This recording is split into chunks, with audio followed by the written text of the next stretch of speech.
Hello, and welcome to another edition of the Uplink. My name is Travis, and many of you know me as Teague on our Discord channels. I work promoting developer growth here at Helium Systems, and we have a very special guest joining us today, or a couple of them actually. George Newman, founder and CEO of One Planet Education Network, or Open, is going to be talking about how they're leveraging helium technology on a global level to realize their initiative of education from classrooms all the way up through ministries of education and agriculture worldwide. So some very cool stuff today. And before we get started, I'd like to take just a moment to kind of give an overview of what helium is all about. And this will just take a couple minutes, I promise. Then we'll hand it over to George. We'll have a short Q&A session at the end of this session. We do have a chat here in Zoom. And so if you have any questions, feel free to go ahead and throw those in the chat as we go on, and we'll make sure that all of those are addressed there at the end. Excellent. So what is helium? I know a lot of folks here have ended up at helium from kind of different directions. This could be, blockchain, crypto, as well as Internet of Things, LoRaWAN. A lot of folks may be coming over from the Things Network direction. So I just want to make sure we're all kind of on the same page here. So Helium is the world's first peer-to-peer wireless network. The IoT, Internet of Things devices, to get their data from the field all the way back to a dashboard where the data is actually usable. It's decentralized and built on top of a blockchain, and all of the core technology is completely open source. Dig around through our GitHub repos, github.com, whack helium, and have a field day. There's a lot of great stuff to work with over there. And what helium allows you to do is earn cryptocurrency, or what we call HNT, by building and providing network transport and by validating the coverage of this network. And it's an extremely, extremely low cost method to get an IoT project online without having to deal with cellular. Cellular is just the beast that is messy, it's expensive. You have to deal with SIM cards, with cell bills. You have a huge, data rates and bills, and the high priced issue is something we've all been dealing with for ages. And you don't have to do that here on the Helium network. This is a network owned by the people, and we're not only in all 50 states, but we've also expanded to Canada, Europe. We have pre-orders available in many regions of Asia, with other countries like Australia. Those are very, very quickly coming online. And I hate to throw a number out here, because I know as soon as I put this out, or as soon as this actually gets up on YouTube, is going to be completely outdated. But I checked this morning, and the Helium network currently has over 13,440 hotspots online right now, globally, and that's incredible. And it's all thanks to people like you, people who are becoming this network, and that's why we call it the People's Network. So at this point, thank you all for joining us. I would like to welcome George Newman, founder and CEO of One Planet Education Network. George, welcome to the Uplink. Hey, Travis, thanks very much. And thank you, everybody, and Helium especially, for inviting me today. It's an honor and a pleasure to be here. And I hope you get a lot out of the session from what we're up to around the world, as Travis said, in education around the world. And if you wouldn't mind unscreen sharing, Travis, so I could screen share. Absolutely, George. Yeah, okay. You should be able to jump in there. All right, great. All right, let me do that. Just 2 seconds, folks. And we're going to go to my slides, which is a continuation of them. Can everybody see the One Planet Education first slide here? You're good, George. Okay, excellent. Well, as Travis mentioned, I'm the CEO and founder of One Planet Education Network. We're an online education company that's been really pushing the boundaries of technology in education for over 20 years.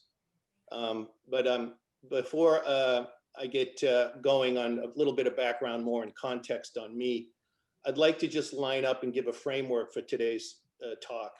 We're going to initially discuss about open, our vision and mission, and how we're putting that into action in the real world, and how we're using the Helium network and other IoT technologies to integrate those into the classroom. So we're going to talk next about the partnership and our other partners and how it all began. We're going to slide over to my colleague and friend, Dr. Annelise out of New York City Schools. He's our lead STEM researcher. And Dr. Annelise is going to tell us a little bit about how we operated under duress last spring with COVID, starting up in March or so, and how we responded and how Helium helped us respond. Then we're going to go into some new upcoming customer rollouts. Travis mentioned Australia. We have a big implementation there coming up in right now, and as well as in New York City schools, and what else we're doing around the world in Africa and elsewhere. And then finally, a call to action.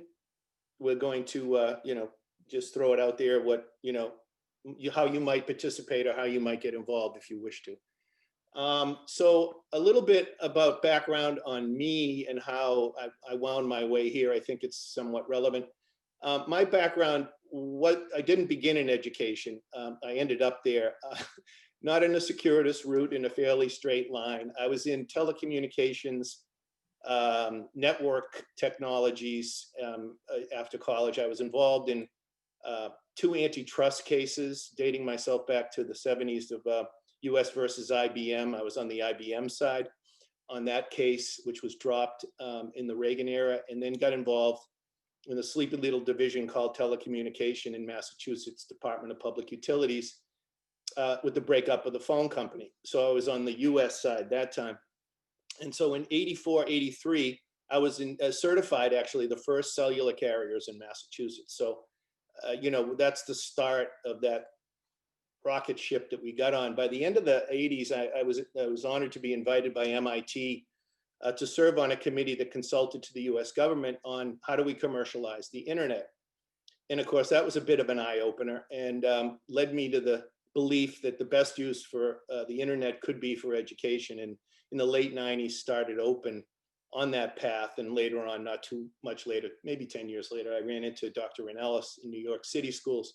And right away, when we started open, we started doing it internationally. So we've been at this for a long time. Unfortunately, there was not Zoom, there was not Skype. It was very expensive to do this. So I ended up getting a lot of grants on other technologies in the classroom, game-based learning and other things.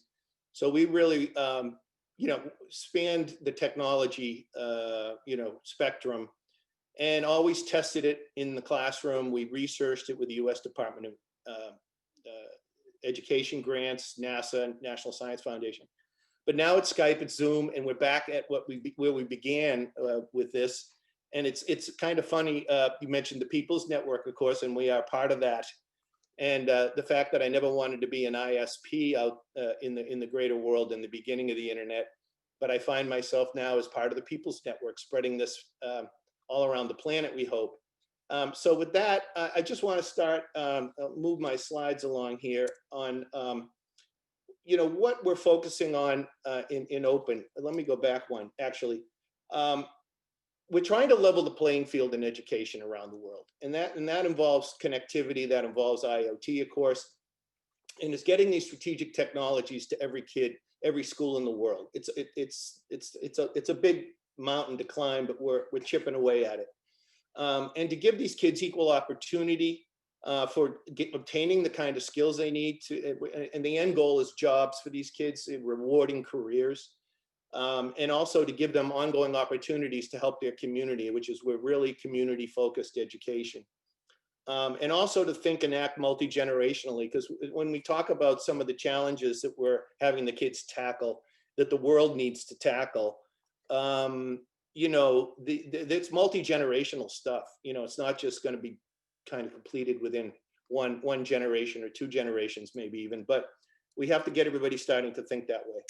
So another focus of ours is really on young women for STEM, particularly in Africa and in like Aboriginal communities in the outback in Australia. Special needs students, developing countries, first people, and the underserved. So we're really all about that and bringing them whatever they can, the best technologies, the most innovative approaches to learning, as well as working with experts and, as Travis mentioned, governments. I'll get into that in a little bit. So this is really us, you know, it's connecting classrooms around the world. This is not an up-to-date list. This is.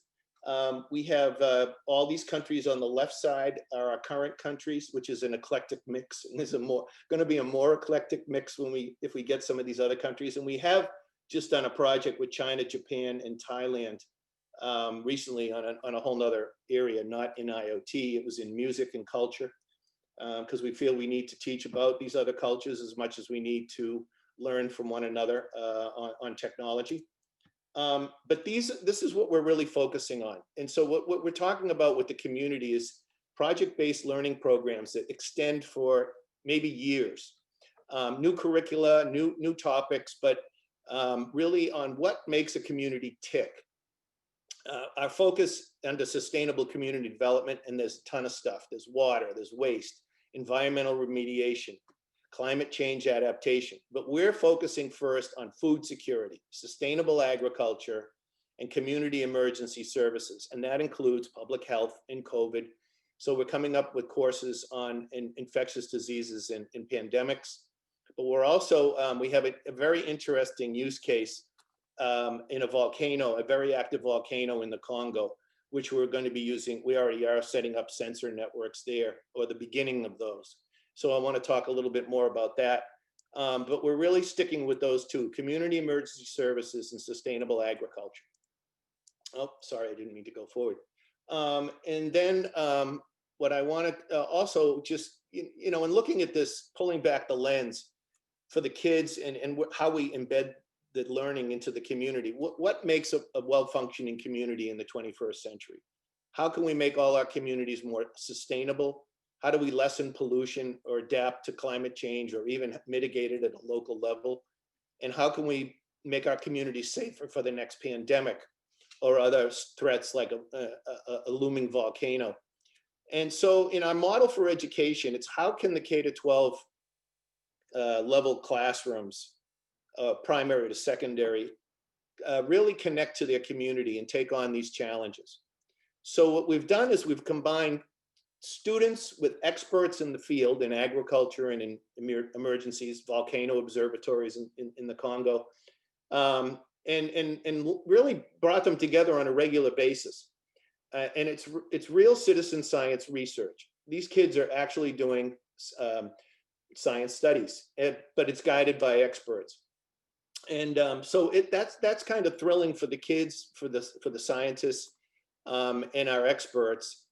Another thing we bring in, because our model in education we think a replicable model, and we come at it from the bottom up with kids in K-12.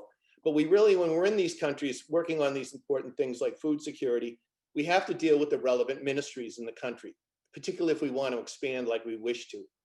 And that's Ministry of Ag, Ministry of Education, Ministry of Telecom, Ministry of Environment. We're also working with university schools of agriculture in these countries. So we have local knowledge as much as international experts. And of course, I mentioned volcano observatories and scientists. And you know, it's just amazing what has come from this in this, you know, 5, 7, 8 years of really being on the ground with sustainable community development. And the kids really get to see how they can help their communities. They see the value of their studies for themselves as well as the communities. And they're really having an impact early on, not later when they go off to college and then find a job. It like hits the community right away. One example is we've been able to, in a small farm community in West Kenya, we've been able to, in several seasons in a row, triple the food yield of the local crops, and where the farmers had poor yields or even failed crops. So that got the attention of the government Ministry of Agriculture in that region, and it's just sort of cascaded. In Liberia as well as Kenya, we're linking the government agencies together, because in all these countries you saw listed, we're actually doing the same experiment. So there's a real cross-fertilization here, and a way to share data from IoT, which is the focus of today, and really have these kids learn from one another, as well as the experts, and the experts to learn from each other as well. So what do we do with this technology? And here's the technology, which is some of our partners we're working with. Seed Studios for the sensors. We have a connectivity solution to connect remote communities from a company called IMCOM, a strategic partner of ours like Helium. And these other Helium and open shared partners at the bottom of that are all helping to stitch together these networks. And we do need help in doing that. And Helium has been just magnificent in that support. So one of the things we're trying to teach through these tech skills and job skills for the future, these are real world case studies. So it's immediately, it's understandable that this is going to have an impact. So we're introducing these kids to edgeware. We're introducing them to data analytics, coding of the sensors, decision-making on the data, big data. How do we parse this historical data to do predictive analytics, which is, the goal, and predicting, weather patterns and how climate change might unfold over a given time period. These are the other partners of ours I just listed. We also are now in the city schools embedding hydroponic systems for urban farming. So with Dr. Annelise, who you'll be meeting in a moment, we're in New York City in the Bronx. Not a lot of outdoor land like in Kenya or in Malawi or in Australia, but they have indoors that can do the similar experiments and compare and contrast again the data on the development of food yields. And so how do the networks work? LoRaWAN, how does that operate in the cloud, through the cloud and out the other side? Cybersecurity is in here. And we also have a great partnership, as you can see up top, with Esri, the world foremost geospatial mapping company. And of course, the connectivity solutions of the IMCOM and some of our other university partners, as you can see here. So how it began with Helium and where it's going, I'm going to introduce Dr. Annelise in a minute for one of our scholars here. So we've been in the trenches. We met Travis through a mutual friend about a year ago, even less than a year ago. And, this person saw the vast potential in our friend Travis and his passion for applied technology. And he saw the potential of the People's Network. And we were already getting involved in IoT, but we were really a little bit shorthanded and limited resources. But I soon, through Travis, once he signed on with Helium, met Mark Phillips, the VP of New Business Development. And Mark lives locally near me outside south of Boston. And we got together and we started to strategize a bit. And then things started to really come together fast with Dr. Annelise's class in New York and others in New York. And we really felt we could help one another and build this international network for education using blockchain technology solution. A real centerpiece is the gateway. And so that key piece led us to all the other partners and one another to other partners as well. And so what happened, of course, is COVID hit in the middle of us implementing this. And poor Dr. Annelise and every other teacher in New York had 2 days to get their act together and get home with some of these systems. And so we got through these bumps and grinds, and now we're on to the next phase. And I'll talk about that after Dr. Annelise finishes, and then we can take questions and other things once we do the call to action. So thank you. And Travis, are there any questions that have popped up since I've been blathering away here? I think right now we can probably hold. There's some contact information questions, but I think we can hold off until the end. Let's go ahead and get the transfer going on screens. All right. If you want to take this over, yeah. Yeah, let me stop sharing. And Dr. Annelise, Sure. welcome. Thank you for coming in. Totally. Thanks, George. Yeah, what I did, I actually was answering a few of the questions, just basic stuff. So on the chat, so when you could take over that, George and Travis. So I'm going to share my screen here. So all right, so this young man you heard speaking here, he still has a head full of hair here. But this is Mr. Newman in the Alchemist Club Studios lab with one of my alchemist apprentices. This is our space. Let me just backtrack a bit, just to introduce who I am and the work we do. As Mr. Newman informed you, my name is Dr. Annelise. I normally carry a bunch of titles, but these days I've been reflecting on it. And I realize what I'm really doing and what I am at this point is I am practically a STEM learning scientist. And what that really means is I'm the kind of educator that somehow find a way to just take education to the next phase, to the 21st century. And it's a process I've started at this school called Timothy Dwight Elementary School in the Bronx. And I started this grand journey in 1999. And the reason for doing that, in my background, I'm a biochemist by trade, and I've done work in molecular genetics, gene therapy, coding, and all that high advanced stuff. I end up getting a massive scholarship to NIH to do gene sequencing and all of that stuff. And I practically gave all that up. The reason is very simple. In the process of going through school and learning all these hardcore sciences, I remember at one point I was taking the class on quantum mechanics. And when we get to that level of work, practically when I would look around in the classroom environment, I was the only person there of African descent at times. And as I'm going to quantum physics and things of that nature, I've noticed that the trend is the same. So I said to myself, well, somebody got to change the narrative. I just need to do something. And so for some reason, I end up leaving higher learning and these high-end research. And I find myself first teaching in high school, region chemistry and bio and things like that. Then I realized that's not the core of the problem because you cannot reach the kids there. It's already too late. A lot of the kids, you will get the anomalies, the kids who are just brainiacs who would normally end up being who they are anyway without you as an educator. So I decided, let me go down the rabbit hole. I went to junior high school level. I realized that's a total chaotic mess because there's so much going on there. So I decided, okay, let me go down to the elementary school level to see what's happening on the ground. And when I got there, I realized right away, wow, I see why I cannot build my castle on sand, because you need to have a strong foundation in science. The lab here you're looking at, when we got to this project with Helium and Mr. Newman, this is something that was very dear to us because the kids were so interested in the lab. What the kids normally do, they come up with their own creative ideas, what they want to explore, their ideas. And what I am is the person like a coach, you would call it. I'm not a teacher. I am just one of the learners in the learning space. So our job is just to provide that learning space so the learning can take place.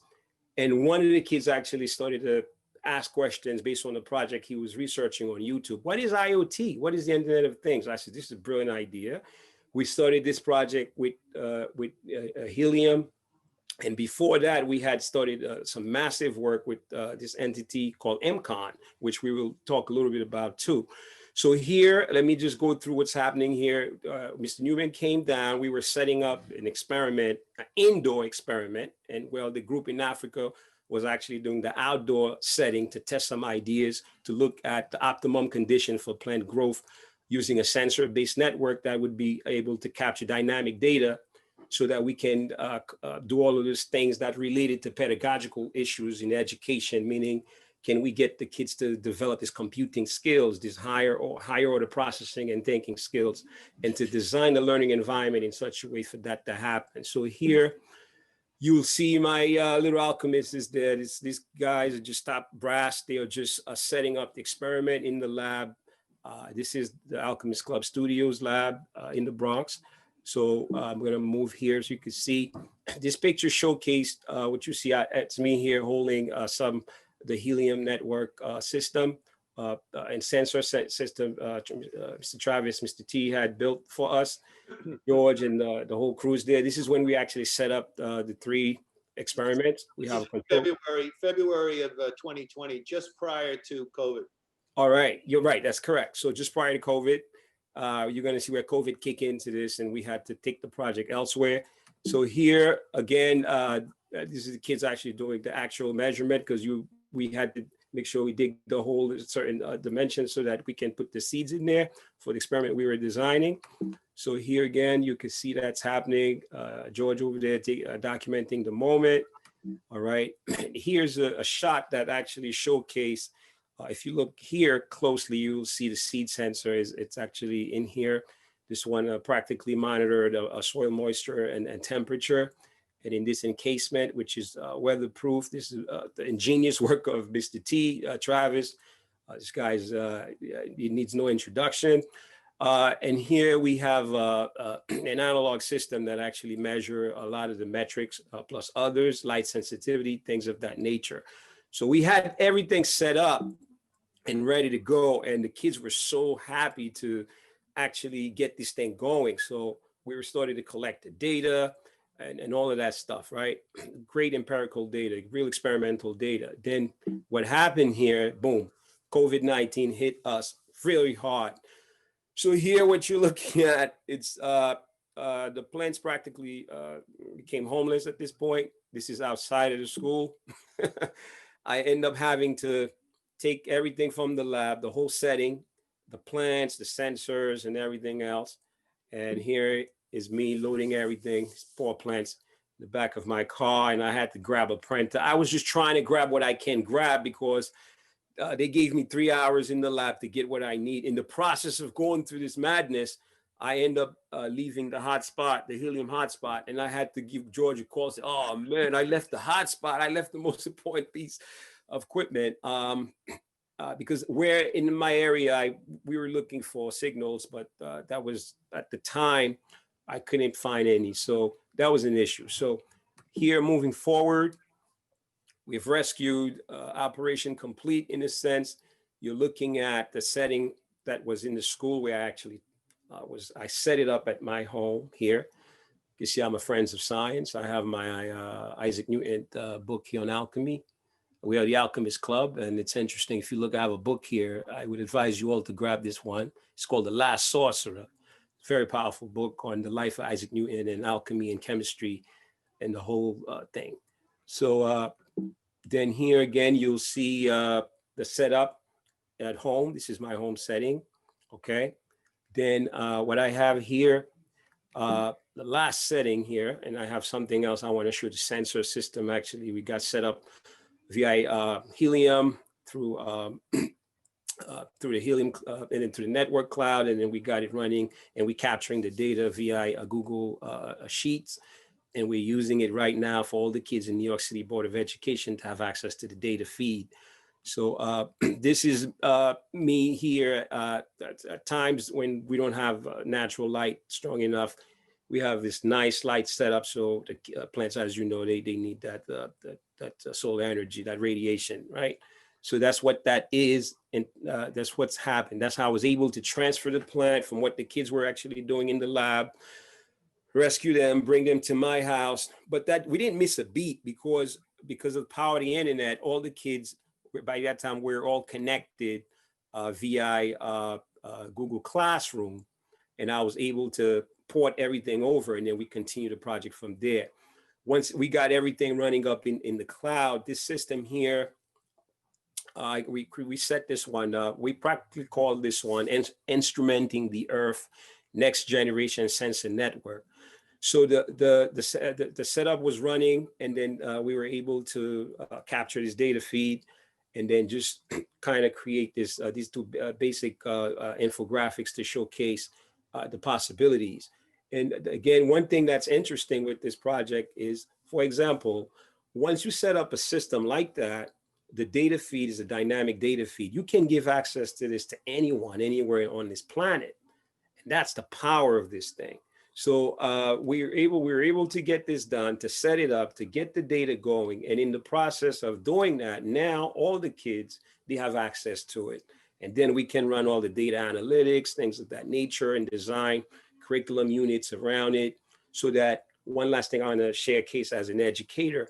One problem we have in education right now, which no one seems to have an answer to, is the idea of causality, the causal relationship between variables. Like, and this is one of the areas, like when we give assessments in the science or math or whatever, especially the high-end domains that are very rigorous, it's extremely difficult to get a kid to be able to do what we call in science and in the sciences, what we call knowledge transfer, which is practically the holy grail of instruction. Because when a kid learns something, right, in a domain of knowledge, the real proof of learning is, can you take that knowledge and transfer it and apply it either to a domain of knowledge that's near or far transfer, where you can apply it to something totally different. And that's the initiative, believe it or not, that Microsoft has this massive initiative now where they are trying, as a result of COVID-19, to get 25 million people on a global scales to kind of bring them up, even people that's working right now, because we know the market change. A lot of those jobs are going to be gone. We have moved into the knowledge society. How do we port these people over so that they'll be able to even survive? Well, the big question for me, I understand the working force now, they're in a lot of trouble. For me, the real big question is the next generation that's coming. This kid's going to be, we're already fully digital. How do we prepare them to give them that 21st century skills so that they become marketable, so that we can start raising these human capitals to keep the market going and keep this nation moving forward and the world at large? I think the work we're doing here, this is the seed and the core of where education is heading in the not too distant future. And I'm looking forward to have a Socratic discussion with anyone that's following this live feed with us here to kind of iron things out. I'll pass it over back to you, Mr. Newman, and Mr. T, and the rest of the Helium Network Maverick educators and others. Thank you. Yeah, thank you, Johnny. And and those plants indoors were basically a replica or an analog to what was going on outdoors in Africa. And again, is just to reiterate the point that Dr. Annelise made. The power of this is that we could share, even though they don't have the sensors yet in places in Africa, they can learn the same skill sets by way of what Dr. Annelise or what Australia is doing and sharing that information. What I want to do is, we can keep it. I don't need to really screen share from this. Well, I guess I will in a minute, but I want to show you some pictures of some of the kids and what they've done in the communities around the world, but save that for later. What I want to talk about now is the rollout ahead. We're talking about a good scale expansion in Australia, in Sydney, and in the outback, in the New South Wales state. And these are sister schools in Knox Grammar and Walgett, New South Wales community. We're going to be setting up sensor networks for agriculture test plots, as well as CO2 and also pollution particulates. They're right in an area in even Sydney, on the edge of Sydney, where this fires that it broke out all last year really practically suffocated the community. So there's a lot of particulates in the air. It's very unhealthy. So we're engaging not only the agriculture sensors, but also pollution monitoring for fire and particulate matter, purple air technology through IBM and seed. We want to bring back the native crops that work so well for 60,000 years. We're growing standard crops across all our countries, but we're also saying, what is economically viable food crop, or what do you like to grow, that we can use the same organic techniques for growing these crops, regenerating the soil as it should be, so you can have sustainable agriculture and food security. And these crops of kangaroo grass, Mitchell grass, and these cereals and tubers that work so well for thousands upon thousands of years with the Aboriginals are now being brought back, and we're That's part of our garden project in Australia. So the data from that's going to be going to Africa. You know, as droughts increase with climate change, what can we grow here that might supplement the kind of food that would come under stress in a drought situation? And of course, looking at ways that we can, you know, just kind of help one another with the kids exchanging ideas and data. You know, it's ongoing. It's Zoom with these kids. It's really dynamic, as Dr. Annelise said. So if you want to help on this exciting project, there's another one exciting project to get involved in, and that's the kids in Australia building CO2 sensors to protect the city of Goma in the Eastern Congo. That's our volcano monitoring project. There's CO2 gases threaded under the city of 1.5 million that any day with an earthquake could crack open. And if we can set up CO2 monitors across those 13 fractures, these disaster response teams from the Volcano Observatory, and we'll be able to evacuate the people more safely. So, you know, if you wanted to go to this region and help us there, you have mountain gorillas at Virunga National Park. You have Jane Goodall and Leonardo DiCaprio, who also hang out there in the Eastern Congo. You can climb a 12,000-foot very active volcano, and you can be at risk for Ebola and have the opportunity to be kidnapped by insurgents. That if you're up for that, this is the place for you. It's a wild place on earth. I've been there, like I've been to many of these countries. It's wonderful people, very smart people doing great things for themselves, and we're hoping we can lend a helping hand to that community. Australia already is, our schools there. So what we're looking for is technology support for our rollouts. We're looking to support our training and teacher training programs, train the trainers, actually creating jobs. We've created several jobs for professionals in all these countries already, which was super encouraging and surprising. Not really surprising, but it was nice to see. So we can use some help in designing the networks and deploying them. Weather stations we're looking to deploy for the fires, as well as with the volcano, which way the CO2 blows, who to evacuate. And so, you know, weather stations and, you know, all the kind of thousands of LoRaWAN gateways and helium hotspots and technologies we want to deploy. You know, we welcome your support. And that's about it from me. How much time do we have on questions? We've got a 20 few minutes. minutes here.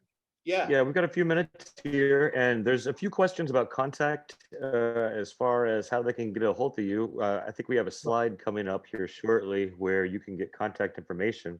Yeah. I'll screen share now. There was one question. Yep. Do you have any numbers or KPIs of your impact? That's like key performance indicators of the impact of open in these countries?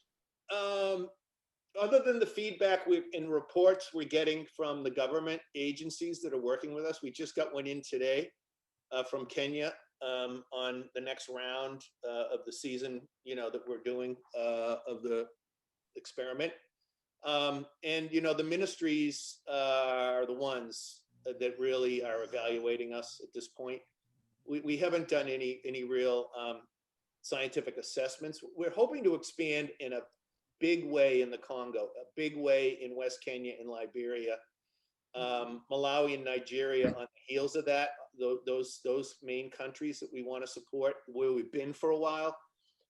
So on all those proposals we have out, and some headed the way toward the World Bank in the Congo, we really want to get in those key metrics on our impact. I guess, you know, just word of mouth, more or less. And it's encouraging what we're hearing from the teachers, from the principals, from the administrators, and the agencies and these governments. So yeah, that's about the answer I can give right now. Well, I can add to that. Let me add a little bit to that question, George. Yeah. If we want to look at the work that we've been doing in a longitudinal way, George and I, we've been working on these things for over a decade.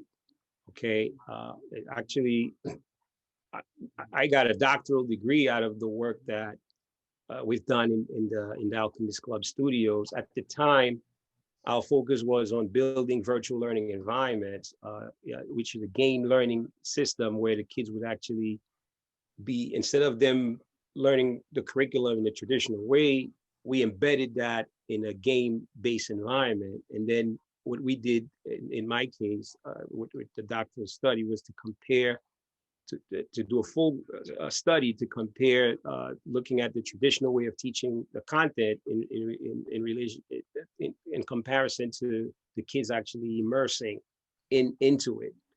And that was one thing that's very interesting. And moving beyond that, with the data we collected, that was real heavy duty empirical data.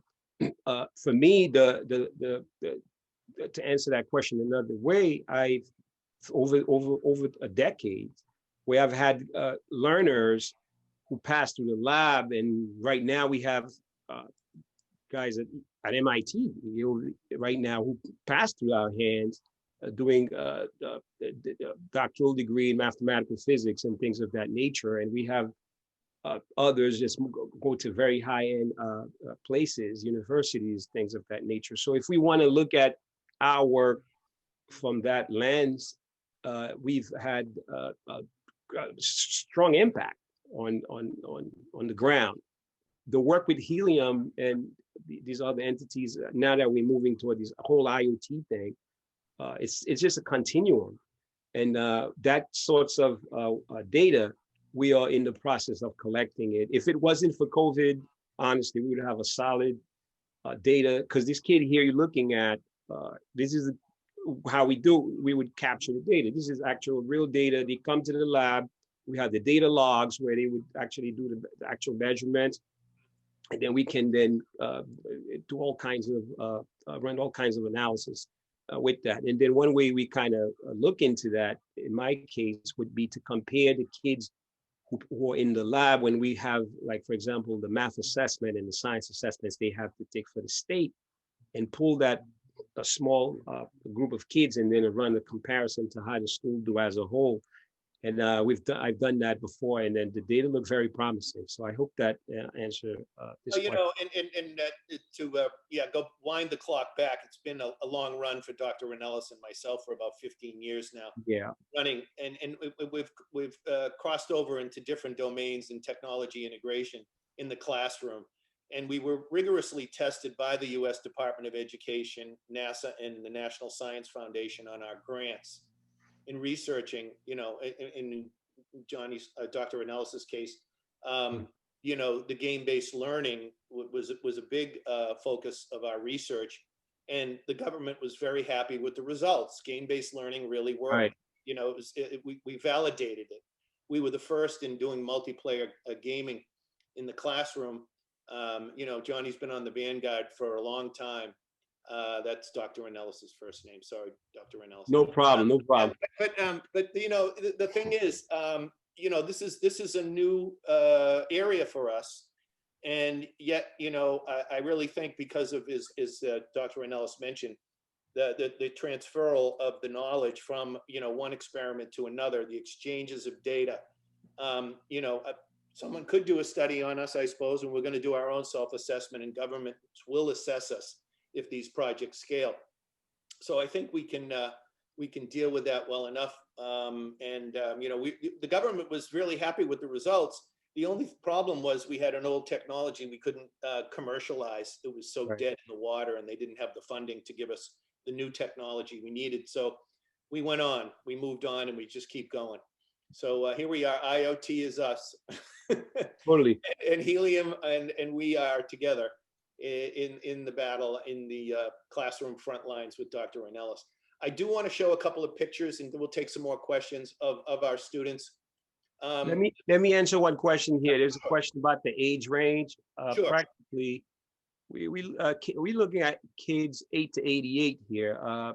Yep. In all seriousness, so we practically start the kids at upper elementary school level, 3rd grade and up. 3rd grade, like 8 years old to 8 to 18 really is our range, but we're really dealing with a lot of university students and support. Right. So, we're up into university. We don't Right. teach them per se, but they're teaching our kids or supporting us. So here's just a couple more. I just want to show you a few shots just to give you pictures that are 1,000 words, as you can see. This is a Zoom room in Bungoma, Kenya farm region, a very poor community in the early days of open. And this is a distance learning event with I don't know how many countries we had. This is a local picture. And it doesn't take much technology. We want to bring them more. And that's part of what these proposals are about as we intend to expand. But here's where we got involved with the Ministry of Agriculture. Right after the first season, triple the bounty of sweet potatoes. They were blown away. The students that summer, we went through another season of bush beans. They killed it, tripled the yield again in the second season. We were kind of astounded that our regenerative agriculture programs work so well. The kids were so motivated, and these are kids that don't want to get into farming necessarily. They did over in the summer break their whole schoolyard. It was one green mat of bush beans, and they blew us away with their enthusiasm. This is the Congo project I mentioned with the volcano. In the clouds over here, the volcano is in the distance, covered by more of a cloudy day. That could be volcano gases as well from the summit.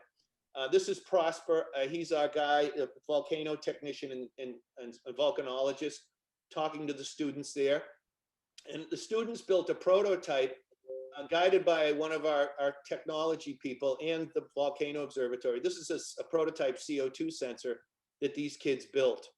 Then we have just sort of this is an earlier design, a topology of the network of different applications we could do with our internet backpack to remotely connect the gateways to the sensor networks. This is the sensor network for the volcanoes highlighted, but we have pollution and data collection there, forestry data for sustainable forestry, and of course, agriculture. So, we've been at this for a while.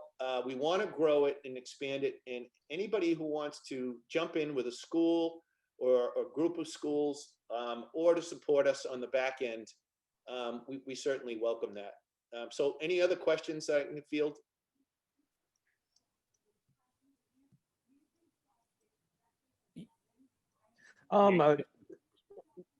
Go ahead. There was a question about some of the international trips. I know, George, that there were some trips that had to be kind of postponed due to COVID-19.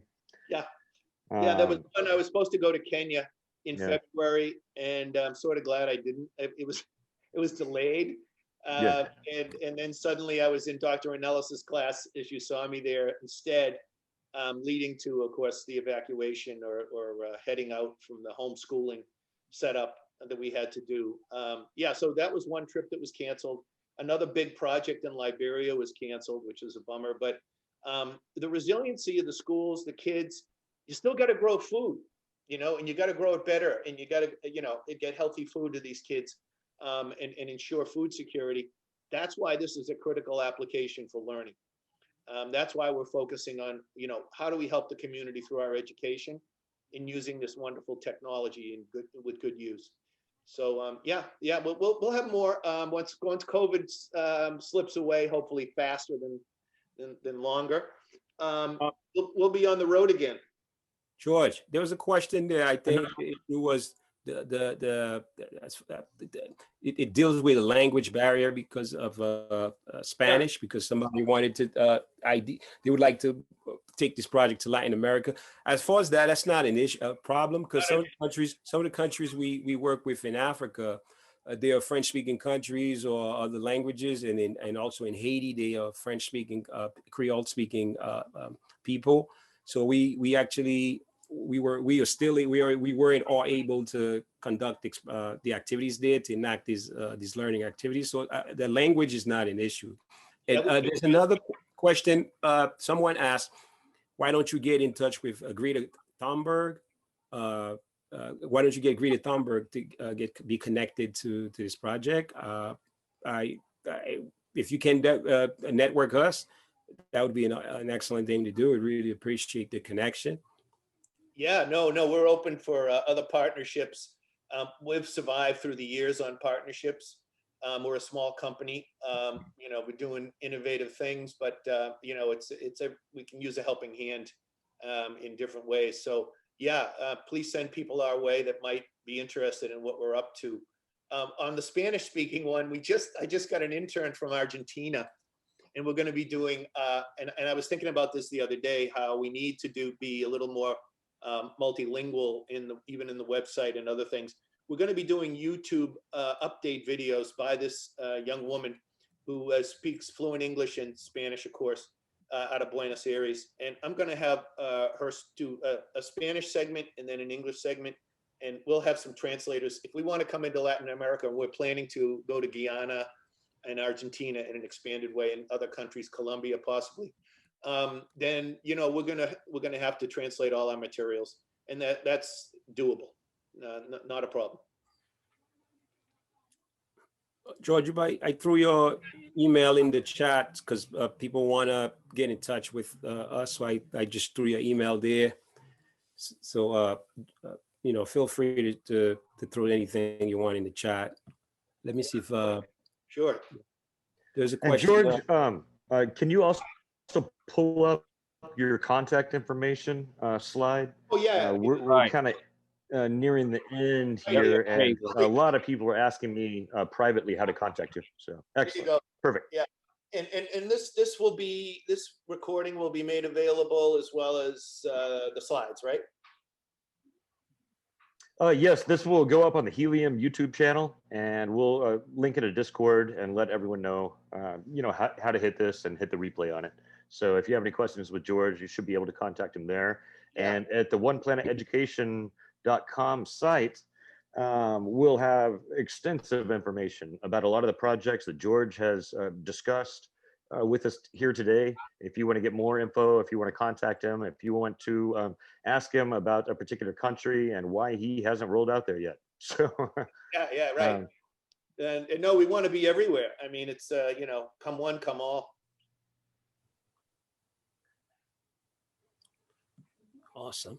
Yeah, well, I don't know, we're out of time. I want to thank everybody if we are, and for listening and hearing our story. And I hope it was interesting to you, and that maybe we could find a way to collaborate somehow. But yeah, please write me, anytime, and I'll get right back in touch with you. Thank you, everybody. Really appreciate it. Well, I got to thank both of you guys for, playing a part in this today. Thank you very much for spending the time with us to share what you're working on the Uplink and with the Helium community. It seems like a lot of folks like what you're doing here. Wonderful work. Lots of good things coming across chat and private chat here. So I'm excited. Thank you all. And if anyone wants to contact Open, and you missed this, or you have any issues getting a hold of these guys, jump into the Helium Discord. Hey, George, if you could throw just the next slide real quick, because we're already running at about 10 minutes over here. I want to respect everyone's time, but chat.helium.com is Helium's Discord, and it's a very active community. Anyone, you should be able to get a hold of someone that can answer a question, regardless of what it is. So thank you very much for your time. If you want to kick that back one slide while we roll out here. And so everyone has your info. I just wanted to splash that real quick. But if there's nothing else, guys, thank you very much. Thank you, Travis, Emily, and Laura, and Mark. Thanks. Thank you, Helium. Thanks, everybody.